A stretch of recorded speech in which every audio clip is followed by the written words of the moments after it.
All there was soul, or made of sheer soul stuff. A sky of soul covered a deep soul ground. All here was known by a spiritual sense.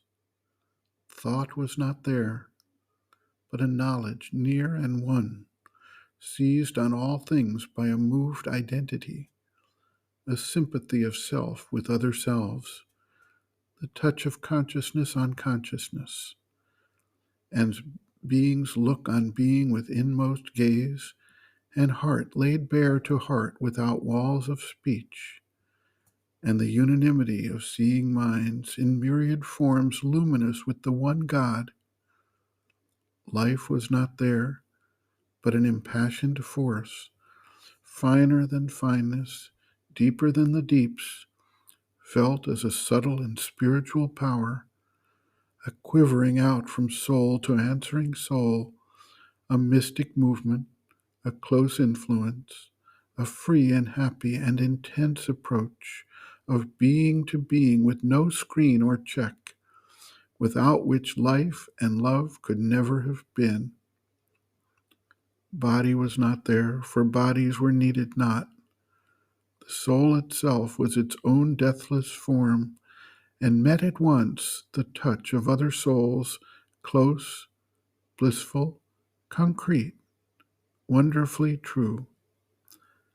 As when one walks in sleep through a luminous dreams, and, conscious, knows the truth their figures mean, here where reality was its own dream, he knew things by their soul and not their shape.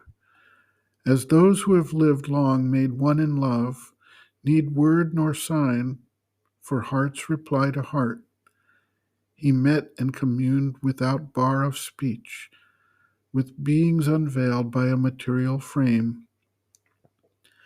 There was a strange spiritual scenery, a loveliness of lakes and streams and hills, a flow of fixity in a soul space, and plains and valleys, stretches of soul joy, and gardens that were flowered tracts of the spirit, its meditations of tinged reverie.